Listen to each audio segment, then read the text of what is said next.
Ready? Discuss as you like it as a romantic comedy. Yeah, Shakespeare has struck the fine balance of love, romance and comedy in As You Like It. कि Shakespeare ने इस नाटक में एक संतुलन रखा है प्यार का, रोमांस का और कॉमेडी का. Bring out the truth of the statement. इस स्टेटमेंट का ट्रुथ सामने लाइए किस तरह से. The romantic comedy is a blend of romance and comedy which may not be entirely free from some tragic happening. तो सबसे पहले रोमांटिक कॉमेडी होती कौन सी है? आपने फिल्में भी देखी होंगी. उनके लिए आजकल एक नया नाम पड़ गया, रोमेडी. रोमेडी रोमेडी यानी जिसमें रोमांस भी हो और कॉमेडी भी हो. तो ये इसी तरह का एक नाटक है जिसमें कॉमेडी भी है, रोमांस भी है, लेकिन ये एंटायरली फ्री नहीं है ट्रेजिक हैपनिंग से. यानी कुछ इसमें ऐसी घटनाएं भी होती हैं जो ट्रेजिक होती हैं, थोड़ी बहुत, ज़्यादा तो नहीं है इसमें. In romantic comedies Shakespeare deals with the life of the aristocratic as well as ordinary people. तो शेक्सपियर ने जितनी भी रोमांटिक कॉमेडीज़ लिखी हैं उसमें उसने एरिस्टोक्रेटिक लोगों का तो बताया है, उससे तो डील किया है, ऑर्डिनरी पीपल को भी डील किया है. तो इस प्ले में भी एरिस्टोक्रेटिक लोग कौन हैं? जो राज घराने से ताल्लुक़ रखते हैं वो एरिस्टोक्रेटिक हैं. तो वो Duke Frederick, Duke senior, Rosalind, Celia, ये एरिस्टोक्रेटिक हैं. ओलिवर और ऑरलैंडो भी आम लोग तो नहीं हैं, थोड़े ऊंचे घराने के लोग हैं. लेकिन जो है अपने फीबी और सिल्वियस, उनकी कहानी जो है वो ऑर्डिनरी है एकदम. टचस्टोन और ऑड्रे, टचस्टोन लंकी कोर्ट का आदमी है लेकिन ऑड्रे तो एकदम सिंपल सी औरत है, तो वो थोड़े सिंपल लोग भी हैं. In such comedies he does not hesitate to introduce some tragic elements also. Shakespeare अपनी कॉमेडी के अंदर कभी कभी ट्रेजिक एलिमेंट्स भी डाल देता है, यानी ऐसी घटनाएं जो थोड़ी सी दुख पैदा करने वाली हों. The banishment of duke senior, Oliver's plan to kill Orlando, banishment of Rosalind, usurpation etcetera are sad happenings. तो इस नाटक में हमें कौन कौन सी चीज़ें ऐसी हैं जो सैड हैं, ये थोड़ी ट्रेजिक हैं. एक तो ड्यूक सीनियर को निकाल देना, दूसरा ओलिवर का ऑरलैंडो को मारने का प्लान करना. तो ये ना तो कॉमेडी है ना ही रोमांस है इसमें, है ना, ये एक सीरियस घटना है. और तीसरा बैनिशमेंट ऑफ रोजालिंड, जब ड्यूक फ्रेडरिक रोजालिंड को घर से निकाल देता है, वो एक ट्रेजिक घटना है, एक दुख उत्पन्न करने वाली है. और यूसर्पेशन होता है सिंहासन को ज़बरदस्ती छीन लेना, किसी से सत्ता को हथिया लेना, उसको यूसर्पेशन कहते हैं. तो किसने सत्ता हथियाई? ड्यूक फ्रेडरिक ने ड्यूक सीनियर से. तो ये सैड हैपनिंग्स थी इसमें. The romantic comedy was the violation of the rules of ancient classical drama which rigorously maintained a unity of subject and tone. तो ये जो रोमांटिक कॉमेडी आई ना, ये एक तरह से जो पहले से चला आ रहा एक रूल था उसका वॉयलेशन था. पहले रूल ये बना हुआ था कि कॉमेडी में सिर्फ कॉमेडी होनी चाहिए और ट्रेजिडी में सिर्फ ट्रेजिडी ही होनी चाहिए, यानी इनको मिक्स नहीं करना होता कभी. पहले रूल था ये इस तरह का प्ले लिखने का. तो शेक्सपियर ने उस रूल के खिलाफ एक काम किया चल के, उसने ऐसे प्ले लिखे जिसमें कॉमेडी भी थी, रोमांस भी था, ट्रेजिडी भी थी, मिक्स कर दिया उसने. तो ये थोड़ा सा एक अलग हटके अलग लीक बनाई उसने. It kept the spheres of tragedy and comedy entirely separate. जो पुराना रूल था ना उसमें यह था कि ट्रेजिडी और कॉमेडी बिल्कुल सेपरेट होनी चाहिए, अलग अलग, हाँ, मिक्स नहीं करना इनको. A tragedy had to be a tragedy from first to last. तो ट्रेजिडी होगी उसमें शुरू से लेकर अंत तक ट्रेजिडी ही होगी, यानी दुखपूर्ण घटनाएं, सीरियस घटनाएं ही होंगी, कोई लाइट चीज़ नहीं होगी उसके अंदर, कोई हल्की फुल्की बात नहीं होगी. It had to maintain the proper tragic pitch and no humorous episode was permitted in it. तो इसके अंदर एक ट्रेजिक पिच ही रखनी थी उनको. ट्रेजिक पिच का मतलब एक ट्रेजिक नोट चलना था सारा, और कोई भी ह्यूमरस एपिसोड इसमें अलाउड नहीं होता था पुराने टाइम में जो बनते थे नाटक को. A comedy on the other hand had to be a comedy from first to last. अगर कोई कॉमेडी है तो वो शुरू से अंत तक कॉमेडी ही होनी चाहिए. No tragic element was allowed to enter its composition. और इसके अंदर फिर कोई ट्रेजिक एलिमेंट नहीं होना चाहिए, कोई सीरियस घटना नहीं होनी चाहिए, कोई दुखपूर्ण घटना नहीं होनी चाहिए, हंसी मजाक ही चलना चाहिए. But romantic comedy broke these rule. परंतु रोमांटिक कॉमेडी ने इन रूल्स को तोड़ दिया. तो शेक्सपियर ही था जिसने सबसे पहले ऐसी रोमांटिक कॉमेडी लिखना शुरू किया. शेक्सपियर ने प्योरली कॉमेडी भी लिखी है, प्योर ट्रेजिडीज़ भी लिखी हैं और मिक्स भी लिखी हैं. तो प्योर ट्रेजिडी में अगर मैंने आपको पहले बताया था, हैमलेट है, मैकबेथ है, किंग लियर है, ओथेलो, ये प्योर ट्रेजिडीज़ हैं. और प्योर कॉमेडीज़ भी हैं कई, तो सिर्फ कॉमेडी है इनके अंदर। लेकिन ये जो प्ले है ना हमारा एज यू लाइक इट, ये क्या है, रोमांटिक कॉमेडी है, इसको आप रोमेडी कह सकते हो। Also in classical drama there was little or no dramatic action on the stage. जो क्लासिकल ड्रामा था, यानी बहुत पुराने समय से जो चला आ रहा था क्लासिकल ड्रामा, उसके अंदर ड्रामेटिक एक्शन नहीं होता था स्टेज पर। यानी जो स्टेज पे जब नाटक कर रहे होते हैं, पात्र अभिनय कर रहे हैं, तो स्टेज पे लड़ाई नहीं दिखाई जाती थी, कुश्ती नहीं दिखाई जाती थी। मतलब स्टेज के ऊपर सिर्फ बातें होती थी कि कुश्ती हुई और उसने उसको हरा दिया, युद्ध हुआ और इसकी ये परिणाम ये निकल गया, क्योंकि स्टेज पर इतना कुछ पॉसिबल नहीं था करना। ये बात बताइए इसमें पुराने टाइम में। The plot took place of the stage and was reported to the audience in dialogue. तो जो प्लॉट होता था वो ऑफ स्टेज होता था, कहीं होता नहीं था, मतलब सिर्फ उसकी सूचना दी जाती थी स्टेज के ऊपर। ये लिखा ना, reported to the audience in dialogue. Dialogue के माध्यम से ऑडियंस को बताया जाता था कि युद्ध हो गया और उसमें वो जीत गया। फिर वो विजयी होकर के आते थे स्टेज पर कि हाँ ये जीत करके आ रहा है ना। युद्ध नहीं दिखाया जाता था, ऐसा था। The 3 unity of time, place and action controlled the writing of drama. और ड्रामा की 3 यूनिटीज़ भी फॉलो की जाती थी। वो 3 यूनिटीज़ हैं टाइम, प्लेस और एक्शन। तो ये ना टाइम का मतलब है कि जो प्ले किया जा रहा है ना, उसका टाइम कितना होना चाहिए, 1 दिन का, मतलब 1 दिन की ही घटना है, उसमें रिपोर्ट करनी है आपको। दूसरा है प्लेस की यूनिटी। यूनिटी ऑफ प्लेस का मतलब जो घटनाएं उसमें दिखाई जा रही है नाटक में, वो ज़्यादा से ज़्यादा 1 या 2 जगहों की हो, इससे ज़्यादा नहीं हो। ऐसा नहीं है कि आप एक टाइम इंडिया का सीन दिखा रहे हो, फिर उसमें यूरोप पहुँच गए, फिर अमेरिका पहुँच गए, या कोई एक जगह से दूसरी जगह, एक गाँव से दूसरी जगह गाँव बदलता गया। तो पहले रूल ये था कि जब आपको कोई नाटक करना है ना, तो टाइम होना चाहिए उसका सुबह से शाम तक का एक घटना हो सकती है, क्योंकि प्ले तो होता है 2 या 3 घंटे का ही। तो वो ये मानते थे कि 2 या 3 घंटे में ज़्यादा से ज़्यादा 1 दिन का वर्णन दिया जा सकता है। और यूनिटी ऑफ एक्शन का मतलब है कि एक एक्शन नहीं होना चाहिए, एक ही कहानी चलनी चाहिए। एक ही कहानी में दूसरी कहानी स्टार्ट होगी, तीसरी कहानी स्टार्ट होगी, वो नहीं होना चाहिए। जैसे शेक्सपियर में था ना, एक मेन प्लॉट है, फिर सब प्लॉट भी है। मेन प्लॉट है ऑरलैंडो और रोजालिंड का, सब प्लॉट देख लो आप, टचस्टोन और ड्रे का भी है, और ओलिवर और सीलिया का भी है। तो 2-3 कहानियाँ पैरेलल और भी चल रही हैं। तो ये क्लासिकल ड्रामा में अलाउड नहीं था ये, पर धीरे धीरे चेंज आते गए। तो ये जो कॉमेडी है ना, इसको इसीलिए रोमांटिक बोलते हैं, क्योंकि इन्होंने वायलेशन किया था रूल्स का। चलो आगे इनमें देखते हैं। The entire story of a play had to be confined to a single day. ये मैंने आपको बता दिया कि पूरी स्टोरी जो है वो सिंगल डे तक सीमित रहनी चाहिए। The scene of the entire play remained the same throughout. और सीन भी वही रहना चाहिए, एक ही सीन चलना चाहिए, एक ही जगह की घटना होनी चाहिए। The plot was to be one and no subplot और माइनर एपिसोड्स वर परमिटेड। और प्लॉट भी एक होना चाहिए, कोई सब प्लॉट या माइनर एपिसोड उसमें नहीं होने चाहिए। लेकिन ये कॉमेडी इसका उल्लंघन करती है ना। इसमें देखो रोमांस भी है और जगह भी चेंज हो रही है बार बार। पहले कोर्ट आ गया, फिर फॉरेस्ट ऑफ एडन आ गया, फिर ओलिवर वाला घर भी बीच में दिखाया जाता है, और जंगल में भी 2-3 तरह के सीन दिखाए जाते हैं। तो वो पहले अलाउड नहीं होता था इस तरह का। Romantic comedies flouted this rule as well. तो रोमांटिक कॉमेडी ने इस रूल को भी फ्लाउट किया। फ्लाउट करने का मतलब तोड़ा, उल्लंघन किया। The basis of romance lies in the break away from these set rules. तो रोमांस का जो आधार है वो इन रूल्स को तोड़ने में ही निहित है, तभी हम इसको रोमांटिक कॉमेडी कहते हैं। रोमांस का मतलब क्या होता है, इमेजिनेशन, कल्पना, कल्पना के लोक में चले जाना। तो कल्पना में तो आदमी कुछ भी कर सकता है, कितने मर्जी रूल तोड़ सकता है, कहीं पहुंच सकता है, जन्नत में भी पहुंच सकता है, पताल में भी पहुंच सकता है।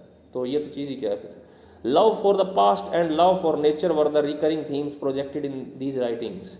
वहाँ रोमांस की एक और फीलिंग भी होती है, लव फॉर द पास्ट, पुरानी चीज़ों के प्रति, जो बीत गया समय, उसके प्रति प्यार दिखाना। और दूसरा लव फॉर नेचर, ये भी रोमांटिक कॉमेडीज़ का या रोमांस का एक अंग होता है कि लव होता है नेचर से उसमें। तो ये थीम में बार बार उसमें आती हैं। द रियल रियल्म ले इन इमेजिनेशन। तो रोमांस का बेस क्या है, रियल रियल्म यानी रियल साम्राज्य है रोमांस का इमेजिनेशन के अंदर।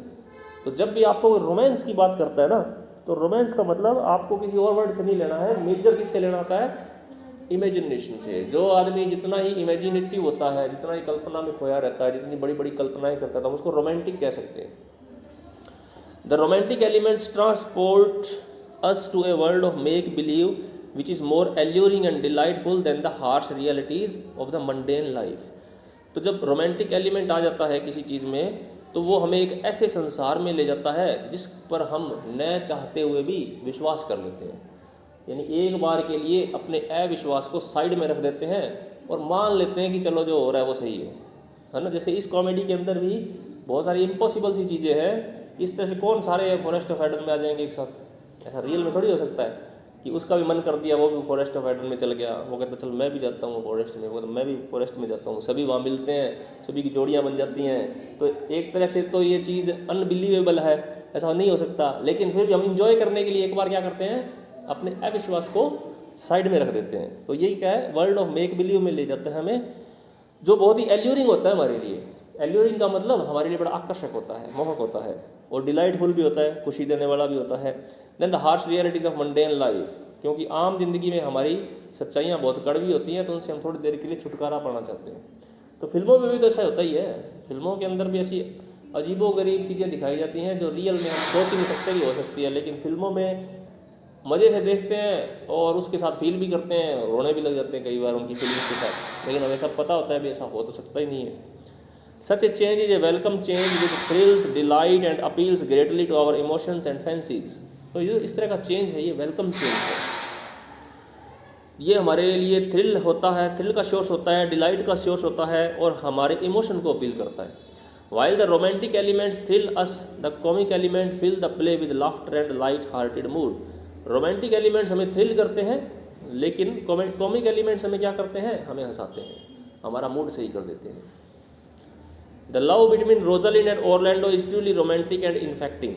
रोजालिंड और ओरलैंडो का जो प्यार है वो वास्तव में रोमांटिक है और इन्फेक्टिंग है, प्रभावित करने वाला है।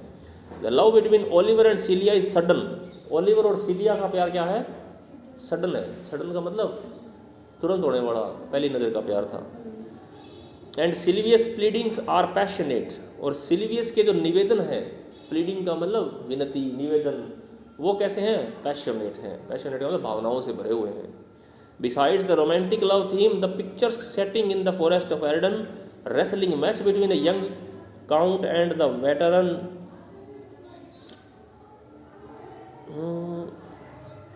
Orlando offering fight to the lioness constitute the romantic elements. तो ये सारे रोमांटिक एलिमेंट्स हैं, कौन कौन से, कि एक तो फॉरेस्ट ऑफ एरडन की सेटिंग, जंगल में सभी का अब जंगल में जिंदा रहना मुश्किल होता है, वो वहाँ प्रेम प्यार कर रहे हैं, है ना। आप जंगल में जाके देखो, वहाँ रहने की जगह नहीं मिलेगी, खाने को नहीं मिलेगा, आंधियों से, तो बरसात से आपको बचने का टाइम नहीं, वो वहाँ जाके सब सेटल भी हो गए, जोड़ियाँ भी बना ली सभी ने, तो ये रोमांटिक एलिमेंट है। Wrestling match between a young count and the veteran, और एक रेसलिंग मैच है जिसमें एक जाना माना पहलवान था, चैंपियन था, वो उसको ऑरलैंडो हरा देता है और हम मान भी लेते हैं, लेकिन रियल लाइफ में आप करके देखो, हड्डियाँ टुटवा बैठेगा वो बेचारा, क्योंकि एक ऐसा आदमी जिसने कभी कुश्ती की नहीं, वो एक पहलवान को कैसे हरा देगा, बहुत ही मुश्किल काम है। तो ये रोमांटिक चीज़ है, यानी इमेजिनेशन पर बेस्ड है ये।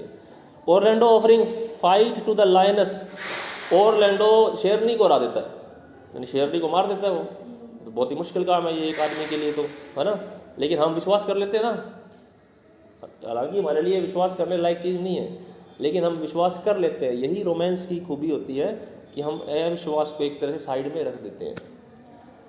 तो ये रोमांटिक एलिमेंट हो गए। There are 2 princes to be wooed and a handsome prince and his reformed brother to play the lovers.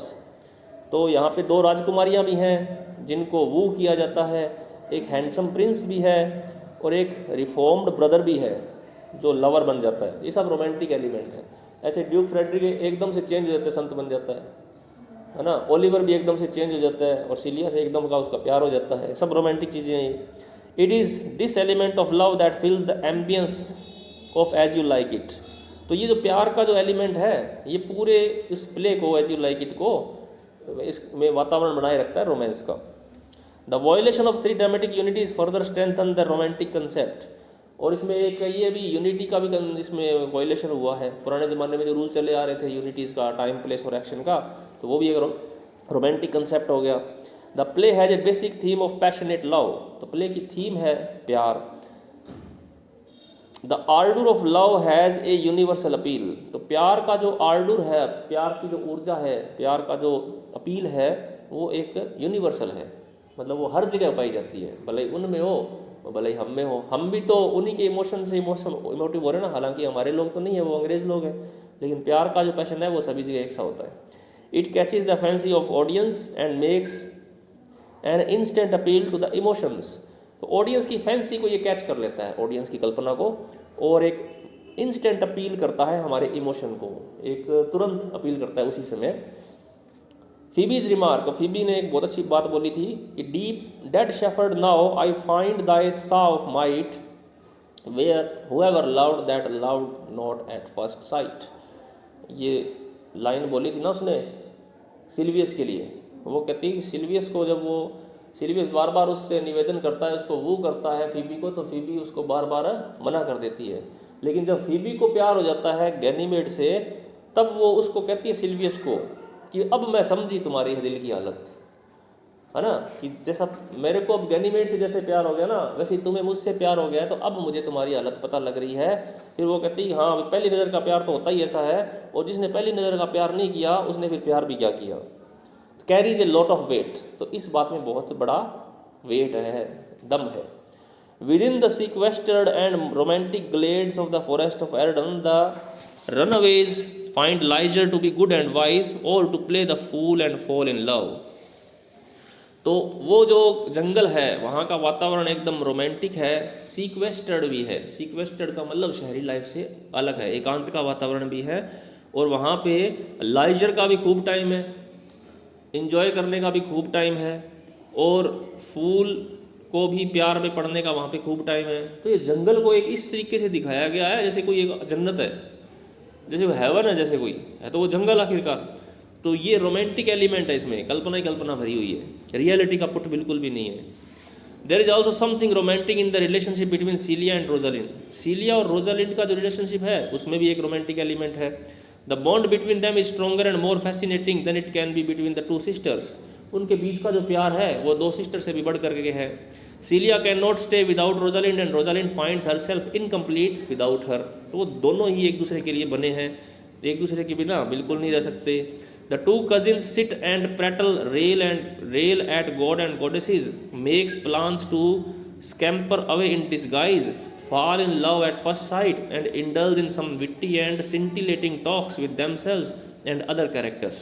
तो ये जो दो बहनों ने जो काम किए, सारे इकट्ठे काम किए एक साथ ही, है ना. वो भागी एक साथ, उनको प्यार भी लगभग एक साथ हुआ, उनके विचार भगवान और देवियों के प्रति भी एक जैसे ही हैं. वो कोसते हैं कई जगहों पे, उनकी आलोचनाएं भी करते हैं, और डिस्गाइज में दोनों भागते हैं. वो एक गैनीमेड बन जाती है और एक क्या बन जाती है, सिलिया क्या बनती है, उसका नाम क्या होता है सिलिया का, याद करो जरा, आएगा.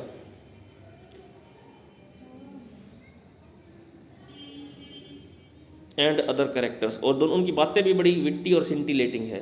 दोनों की बातें बड़ी ही विट्टी हैं, सिंटिलेटिंग है. सिंटिलेटिंग मतलब सनसनाती हुई हैं, अपील करने वाली हैं. Celia takes on her father for her friends, हैं, हाँ, वाह. Aliena. Celia takes on her father for her friend's sake and does not mind bidding adieu to the comforts of the court. Celia अपने बाप को भी छोड़ देती है उसके बाप के लिए, रोजालिंड के बाप के लिए, है ना, और अपने कोर्ट के कंफर्ट को भी त्याग देती है. इसमें भी रोमांटिक एलिमेंट है, थोड़ा विश्वास कम होता है इस बात पे, कौन जंगल में आने को तैयार होगा. The relationship between Orlando and Adam, the master and the servant, touches a new height where each are ready to go to any extent for the welfare of each other. तो एक और रिश्ता है ऑरलैंडो और Adam का. Adam ने Orlando के लिए अपनी सारी जमा पूंजी उसको दे दी. ऑरलैंडो ने एडम की जान बचाने के लिए वो सबसे भिड़ गया, ड्यूक सीनियर के पास जाता है ना कि सारा खाना मेरे लिए छोड़ दो क्योंकि वो मर जाएगा. और वो एडम को एक जगह ये भी कहता है कि मैं तुम्हें ज़रूर खिलाऊंगा भले ही जानवर मुझे खा जाए, मैं अपनी जान की भी परवाह नहीं करूँगा. इतना प्यार था नौकर और मालिक में. If one is ready to give up life saving for the other is ready to reciprocate even with his life. तो अगर एक जना अपनी पूरी ज़िंदगी की कमाई उसको देने को तैयार है तो दूसरा उसके लिए अपनी जान देने को भी तैयार है. The romantic love touches the eternity when Orlando deeply in love proclaims to love Rosalind for ever and a day more. Thus the romance continues to strike the new chords throughout the play. तो romantic love eternity को भी touch करता है. यहाँ पे eternity का मतलब हमेशा के लिए, अनंत को टच करता है. क्योंकि ऑरलैंडो जब प्यार में होता है तो वो कहता है ना रोजालिंड से, गैनीमेड से कहता है जब गैनीमेड उसको पूछती है कि तुम कब तक प्यार करोगे उसको, तो वो क्या कहता है, for ever and a day, कि पूरी अनंत तक और उसके भी आगे एक दिन और करूँगा। तो फिर उसका गैनीमेड का जवाब क्या होता है, हाँ फॉर एवर काट दो, सिर्फ एक दिन को। The Juno swans further romanticize the friendship between Rosalind and Celia। तो रोजालिंड एंड सिलिया की जो फ्रेंडशिप है ना, उसके एग्जाम्पल दिया गया द जूनो स्वान्स। ये दो हंसों के जोड़ों की कहानी है जो हमेशा एक साथ रहते थे। Orlando wrestled and overthrew more than his enemies। Orlando ने कुश्ती की और उसने ओवरथ्रू कर दिया, एक पहलवान को नहीं कईयों को, क्योंकि उसने विजय पाई ना फिर बाद में सभी पे। Lovelorn Orlando sonneteering and scattering his muses. प्यार में पीड़ित, लव लॉर्न का मतलब प्यार में पागल ओरलैंडो सोनेट लिख रहा था और अपनी म्यूजिज को यानी अपनी कविताओं को स्कैटर कर रहा था, बिखेर रहा था, इधर उधर टांग रहा था ना पेड़ों पर। Playing the wooer to a supposed male talking out of his quixotic whims. और वो एक ऐसे वूअर का रोल अदा कर रहा था जो अपने नेचर में क्विक्सोटिक था। क्विक्सोटिक वो आदमी होता है जो ज़मीन पर नहीं रहता, हमेशा अपनी कल्पना की दुनिया में ऐसी ऐसी ख्याल करता है जो इम्पॉसिबल होते हैं, उसको क्विक्सोटिक कहते हैं। तो ओरलैंडो भी क्विक्सोटिक था यहाँ इस मामले में। Stirs up romantic spirit of adventure. तो यहाँ पे भी वो एडवेंचर की रोमांटिक स्पिरिट को हमें दिखाता है। The play is dominated by the women. लेकिन प्ले जो है डोमिनेट किसके द्वारा किया गया है, यानी प्ले में छाया कौन रहता है, वीमेन, औरतें छाई रहती हैं। सबसे मेन तो रोजालिंड, फिर सिलिया, फिर फीबी, ऑड्रे, ये। और शेक्सपियर की जो कवि ये है ना कॉमेडीज सारी, उनमें लगभग आप देखोगे हीरोइन का ही ज़्यादा रोल होता है। Witty and brave, bold but tender, a grace that their doublet and hose can not hide.